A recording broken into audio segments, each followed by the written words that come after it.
కాసేపట్లో మంత్రి Uttam Kumar Reddy video conference నిర్వహించనున్నారు. సీఎస్తో కలిసి కలెక్టర్లతో ధాన్యం కొనుగోలుపై సమీక్ష జరపనున్నారు.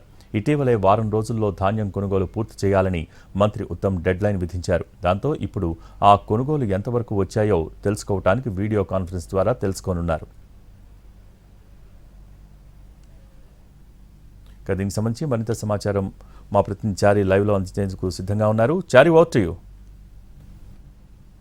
మంత్రి ఉత్తమ్ కుమార్ రెడ్డి ధాన్యం కొనుగోలుకు సంబంధించినటువంటి అప్డేట్స్కి సంబంధించి అక్కడక్కడ ఉన్నటువంటి సమస్యలు ఇంకా తెర మీదకి వస్తున్నటువంటి నేపథ్యంలో వీటన్నిటిపై జిల్లా యంత్రాంగాన్ని మరోసారి అప్రమత్తం చేసేటువంటి ప్రయత్నంలో పౌర సరఫరాల శాఖ ఉంది. ఈ శాఖకు సంబంధించినటువంటి మంత్రి ఉత్తమ్ కుమార్ రెడ్డి అలాగే సీఎస్తో కలిసి మరి కాసేపట్లోనే జిల్లా కలెక్టర్లందరితో కూడా వీడియో కాన్ఫరెన్స్ నిర్వహించబోతున్నారు. ఇప్పటికీ వర్షాలు రావడము, దీంతో రైతులు ధాన్యం తీసుకొచ్చినటువంటి ధాన్యం అంతా కూడా కళ్ళాల్లోనే కొన్ని చోట్ల ఉన్నటువంటి నేపథ్యంలో రైతులు ఇబ్బంది పడకుండా చూసేటువంటి కార్యక్రమంతో పాటు ఇటీవల జరిగినటువంటి వీడియో కాన్ఫరెన్స్లో వారం 10 రోజుల్లో పూర్తిగా ధాన్యం కొనుగోలు ప్రక్రియని ముగించాలని ఆదేశాలు కూడా జారీ చేశారు.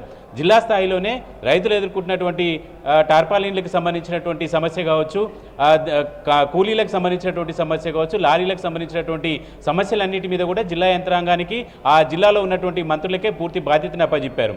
అక్కడ తీసుకున్నటువంటి నిర్ణయాలకు అనుగుణంగా డబ్బులు చెల్లించేది ఏమున్నా కూడా సివిల్ సప్లైస్ డిపార్ట్మెంట్ చెల్లిస్తుందని కూడా ఆదేశాలు జారీ చేశారు.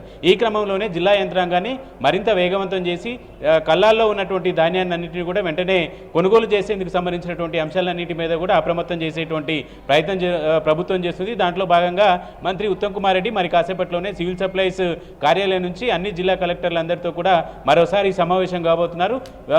అకాల వర్షాలు కూడా వస్తున్నటువంటి నేపథ్యం, మరోవైపు ఋతుపవనాలు కూడా వీలైనంత త్వరగా వచ్చేటువంటి అవకాశం ఉంది కాబట్టి ధాన్యాన్ని పూర్తి స్థాయిలో కొనుగోలు చేయాలనేటువంటి ఆదేశాలు కూడా జారీ చేస్తున్నారు. ఇటీవల కురిసినటువంటి వర్షాలకు అక్కడక్కడ ధాన్యం తడిసింది, రైతులు ఇబ్బంది పడ్డారు. తడిసిన ధాన్యాన్ని కూడా కొనుగోలు చేయాలని ఇప్పటికే ఆదేశాలు జారీ చేశారు. కాబట్టి మరొకసారి తడిసినటువంటి ధాన్యం కావచ్చు, ఎక్కడ ధాన్యం కళ్ళాల్లో ఉన్నా ఇమ్మీడియట్గా కొనుగోలు కేంద్రాల్లో ఉన్నా ఇమ్మీడియట్గా వాటిని కొనుగోలు చేసి రైతులకు సంబంధించినటువంటి రసీదులన్నింటినీ కూడా సివిల్ సప్లై శాఖకు పంపించాలని ఆదేశాలు జారీ చేయబోతున్నారు.